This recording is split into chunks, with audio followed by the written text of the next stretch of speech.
السلام علیکم ورحمۃ اللہ وبرکاتہ۔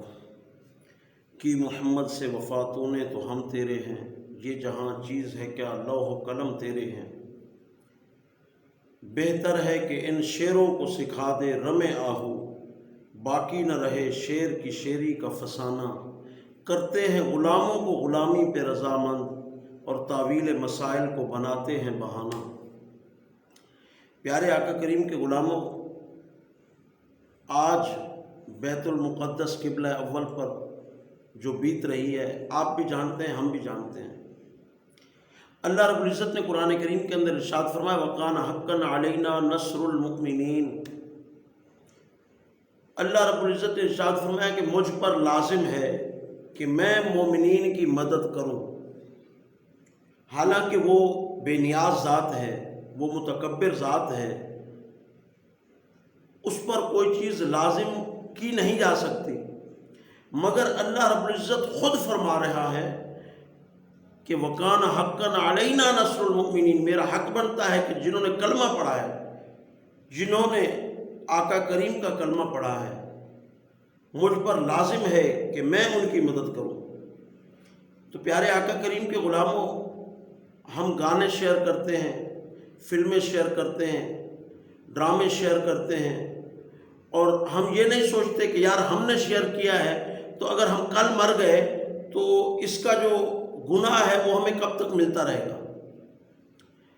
اور وہ علامہ اقبال رحمۃ اللہ علیہ نے فرمایا کہ بہتر ہے کہ ان شعروں کو سکھا دے رم آہو۔ یہ جو نوجوان ہیں جن کے بڑے بڑے سینے ہیں، بڑی بڑی آنکھیں ہیں، ان کی آنکھوں سے شعلے نکلتے ہیں، یہ اسلام کے پہرے دار ہیں، یہ قرآن کے فرما بردار ہیں، یہ ختم نبوت کے پہرے دار ہیں، اسلام کے چوکیدار ہیں، ان کو ہرنی کی چال سکھا دو تو پھر یہ کہیں گے کہ شیر گوشت نہیں کھاتا، گھاس کھاتا ہے۔ اور جب یہ اس بات پر آمادہ ہو گئے تو پھر تم اسلام کے ساتھ جو مرضی کرتے پھرو، انہیں دکھ نہیں ہوگا۔ کوئی ان کے باپ کو تھپڑ مارے گا تو ان کے چہرے لال ہو جائیں گے، ان کی آنکھیں پھٹی رہ جائیں گی، ان کو غصہ آ جائے گا، مگر کوئی قرآن جلائے گا، کوئی عراق کو تباہ کر دے گا، کوئی فلسطین کے ساتھ جو کچھ کرتا پھرے گا، کوئی ہالینڈ کے اندر قرآن جلا دے گا، کوئی ڈنمارک کے اندر قرآن جلا دے گا، کوئی سویڈن کے اندر قرآن جلا دے گا۔ یہ اپنی روزی اور روٹی کے چکر میں اس طرح پھنس جائیں گے کہ انہیں قرآن کی غیرت نہیں ہوگی، انہیں اسلام کی غیرت نہیں ہوگی، انہیں رسول اللہ صلی اللہ علیہ وسلم کی ختم نبوت کی غیرت نہیں ہوگی۔ تو آج ہم اس موڑ پر آ چکے ہیں۔ پیارے آقا کریم کے غلاموں، ہم نے ایک دن مر جانا ہے، خواہ وہ کوئی بڑی سے بڑی کرسی ہو یا چھوٹی سے چھوٹی کرسی ہو، مگر مرنے کے بعد یہ نہیں پوچھا جائے گا کہ تم نے دنیا میں کیا کیا، مگر یہ پوچھا جائے گا کہ اسلام کے ساتھ کتنی وفا کی، قرآن کے ساتھ کتنی وفا کی۔ تم نے نماز تو پڑھی، کیا نماز میرے صحابہ نے نہیں پڑھی تھی؟ کیا میرے آقا کریم حضور جان کائنات فخر موجودات امام الانبیاء خاتم الانبیاء صلی اللہ علیہ وسلم، آپ نے نماز نہیں پڑھی تھی؟ آپ نے اپنے دندان مبارک شہید کروائے، وجہ کیا تھی؟ آپ نے خندق کے موقع پر اپنے کندھے مبارک پر مٹی اٹھائی، وجہ کیا تھی؟ صرف اسلام کی سربلندی تھی۔ آپ بڑی کرسی پر بیٹھنے والے ہیں یا چھوٹی پر؟ آپ سے اللہ اور اس کے رسول کا واسطہ پیش کرتے ہیں، یار آپ کچھ بھی نہیں کر سکتے تو آپ فلسطین کے لیے آواز تو اٹھا سکتے ہیں۔